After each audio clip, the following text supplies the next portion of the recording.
It has been a minute. And then some. So first, this is going to be strange for me. I'd like to apologize for the 3 people who watched the show. Actually got to meet one of them over the weekend. Kevin was out of town, and I was at the CrossFit Mid-Atlantic Regionals, and one of the competitors on Team Hardback CrossFit out of Delaware walked up to me while I was standing there getting a bottle of water and said, "Do you from the Uncut Sports Show?" And I looked down and I said, "Yep." He shook my hand and walked off. I was like, "Oh, hey, cool. All right." That was surreal for me. That's nothing like that's ever happened to me, so that was cool.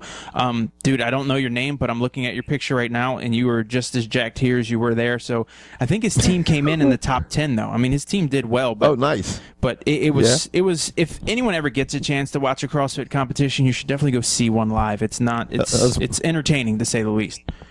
It's fucking crazy, dude. Those motherfuckers put it on, dude. And I got one other thing to do. I was also sitting at the house over the weekend ignoring the UFC event, and one of the guys who follows me on FaceSpace and follows our lovely show sent me a message on Facebook, told me to call him. I was like, all right, whatever. You gave me your phone number. I'll call you. It's no big deal.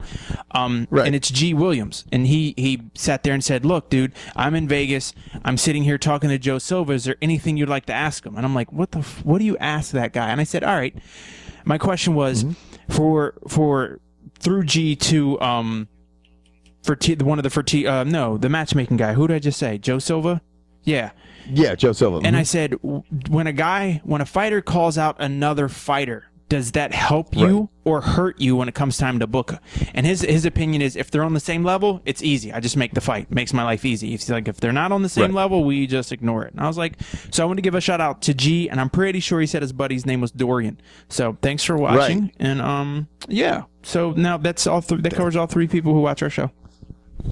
There you go. And you know what? We love you guys. Now, since you're on the the MMA kick, well, you were on the CrossFit kick, but the MMA kick, there was UFC 173. Obviously, we all know the results. All you MMA fan and MMA enthusiasts know the results. There was a huge fucking upset. I don't think anybody saw Dillashaw beating Renan Barao. That shit was crazy. Because they're so short. People barely saw them. Yeah, nobody could see them and shit like this. They're fucking like straight up leprechauns. But that guy fucking shut a lot of people's mouth. I know mine was one included. I never saw that coming. I never thought he had a chance against Renan Barao. And it just shows you, man, when you are a hungry motherfucker and you fucking put it on, you can get some shit done. Well, that was Team Alpha's male first championship victory as a gym. So they're 1-6 now in championship fights, which was great to see. Always cheering for the underdogs. It makes it fun because so seldom in UFC does the underdog really pull one out. And unless they've really got it wrong, Vegas usually calls it right. And I was explaining that to a guy over the weekend. I was like, and I can honestly say, and I'm going to be 100% honest, I think that's why I get a little bit bored with watching the UFC, because 9 times out of 10 it's the favorite who wins. So if you go out and you bet the favorite, that's who's going to win. And these guys don't change up their styles. It's not real different. I know styles makes fights, but normally it's just the dominant guy's going to win. I mean, Cormier won, your boy won, Robbie Lawler, and now Lawler won. And he's going to have to turn around and fight Matt Brown for a title fight in July. Yeah, I mean, Robbie Lawler is getting it done. I mean, going back real quick before I go into Robbie Lawler stuff, I will say this, and you and I touched on this earlier. Team Alpha Male is just, they are producing that. What they have there is special, man, with the lighter weight classes, because they might not be winning all those championships, but man, they got the baddest fucking crop of fucking guys in the lighter weight classes. Yeah, because there's only 6 that are really good, and they all fight out of the same gym. Yeah, and they're constantly going up against. Yeah. I mean, you're right. You know, like you said, they're absolutely they're put one hell of a gym together, and it looks like if you're an American under 5'5" and you want to fight in MMA, that's the gym you go to. You really do, dude. And the thing is that they're going up against each other, so they're just upping their level, the bar. It's kind of like Venus and Serena, you know, when they were coming up. It's like you're fighting against the best in your weight class. Did you really constantly want to use that one today? Because she got bounced early. Who, Venus did? Mm-hmm. Yeah, she's in the last 8 Grand Slams, she's been bounced like in the second round, like the last 7 of the last 8. She's just not. I think when it comes to Grand Slams and her winning another Grand Slam, that's going to be a stretch. I think this week, Serena's a different story. I think she lost in the parking lot today. She did actually, in the Dairy Queen parking lot. Yeah, it was not a good look. Yeah, man. But going back to Robbie Lawler, man, is just he's like a new, he just doesn't even, because years ago you used to watch him and say, man, this guy's got so much potential. He proved it again, and now he's consistent, man. I mean, he's beating good people. I mean, you got to scratch the Johnny Hendricks fight because he lost that. A lot of people, it's funny, he lost that, but he beat Hendricks' ass. Yeah. You know what I mean? And the other thing is he's smart. Is he's striking while the iron's hot. He's a hot name. Right. He's going to sell seats. People are going to sign up to watch him. People are going to buy pay-per-views. And that's, honestly, I think that's one of the next biggest cards that's coming out. I mean, you got Weidman versus Machida in July. But I'm pretty sure, Lawler Brown is July 26th. I mean, they didn't get much of a turnaround. But as name power, I mean, between here, where we are at today, and there, I mean, if you're a Ben Henderson fan, you got that. So the Lawler Brown fight. I mean, those are two guys a fucking straight collision course. Yeah, dude, that's gonna be a war. Besides the Aldo Mendez 2 fight, I don't think there's a fight between now and then. I want to see more than that Lawler Brown fight. And like I said, that's at the end of July. What's up with the Weidman fight? I'm sorry. What's up with Chris Weidman again? Chris Weidman's fighting Machida. Right, he's going to fight Machida, and that's That's July 5th. So that's your July 4 weekend big fight out in Mandalay Bay in Vegas. But between now and then, I mean, there's just nothing that really pops. I mean, they're packed. You got 3 cards in June, 4. Jesus Christ, you got 5 cards in July. Yeah. Well, they got to make up because now they got a lot of these Fight Pass fights. I mean, cards coming on. Like, I mean, this weekend there's two events. Mm-hmm. I mean, George and I literally. Go ahead. I was going to say, and I'm pretty sure they're both on a Fight Pass, which is unfortunate because I would like to see Munoz versus Gegard Mousasi, but that's the first one. That one's going to be in Berlin, and then your other one is going to be the Brazil Ultimate Fighter finale, which I can't tell you a fucking thing about. I've not watched any. Somebody actually, one of our fans just Facebooked me the other day and said, Kevin, have you been watching TUFF? And I'm like, fuck no, I haven't watched it. I couldn't even watch it. And as much as I fucking was pushing the girls being in the house and everything, I couldn't even get through 2 or 3 seasons. It's just to me, I said say it, it's just played out. It's played the fuck out, man. It's tired as shit right now, and it's like I'm pretty sure I said that 6 seasons ago, but I'm glad you've now finally gotten on board. I am. I'm on board with you, man. I don't know where the fuck we're going, but I'm on board with your ass because that shit is played the fuck out. I've been tired of the Ultimate Fighter for a while. It's the same recycled shit. Now you're doing it in other countries versus other countries. That's great. I'm sure when they're not watching their version of football, they're watching that. There's just too many other things for me to do. I would honestly watch a fucking an episode of Game of Thrones or a rerun of Criminal Minds before I would tune in to watch the Ultimate Fighter. Anything. I can honestly say for the first time in a long time, the last month, I actually had more of an interest in boxing. Which is, I mean, I'm not, I'm a huge MMA fan, but just with the Mayweather fight and all that stuff and the fact that it was a good fight and there were so many decent boxing matches on, and I had been so removed from boxing for years, and I'm like, I found myself gravitating more to that than MMA. Now, I still think MMA is far more exciting, but the matchups in boxing it were also more helps appealing. when you got Floyd Mayweather fighting at Fat Burger or running In-N-Out Burger with T.I. I mean, that's entertaining. And then you got, what's his name? The Floyd Mayweather wannabe who lost and then came back and won. Broner gave $1,000 to a bum. That was entertaining. I mean, right? Yeah. So I mean, it was some action. I mean, it was some fireworks in boxing, and it's just like I'm like for the first time in a long time, I was paying more attention to the boxing world than the MMA world.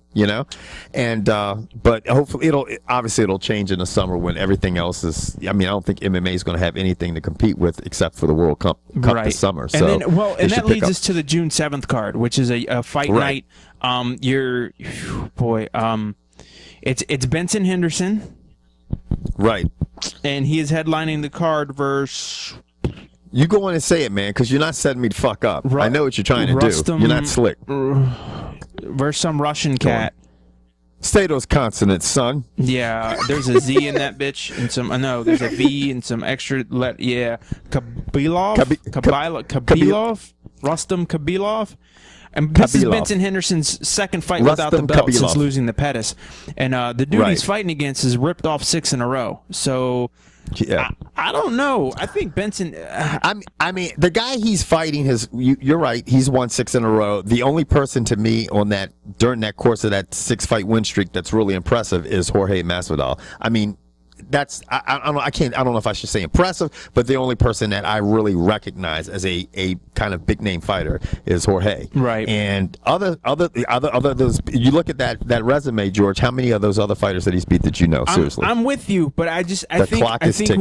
when you give a kid who's, how old is this mug? He's what, in his mid-20s? Yeah, late 20s. Yes, he's 27. I think this is his shot. I Right. think this is his chance to make his name. And Benson Henderson, I think we've seen, is not really a finisher. So if he comes into this in a 5-round fight and tries to take it the distance, I don't know if he wants to do that. I think Benson's going to have to try to end this. I mean, what I mean by not a finisher is he doesn't have a lot of power in his hands. I don't think anyone's going to argue that with me. Benson Henderson's not going to knock you out with a punch. I see he's got TKO, thumb injuries, a KO. Oh, this is the Russian dude. Yeah, he's I don't know.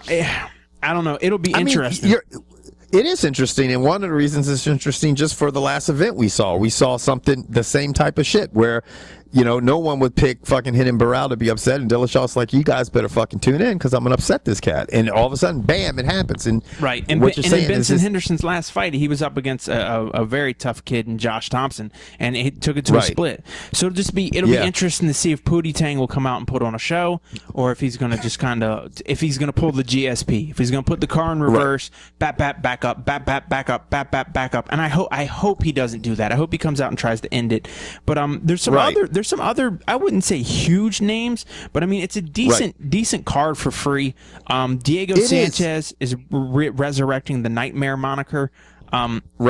Okay, versus Ross Pearson. Let's face it, we all know what's going to happen. That bell's going to ring, and Diego Sanchez is going to run across the ring and put his chest on Ross Pearson's, and just they're going to scrap.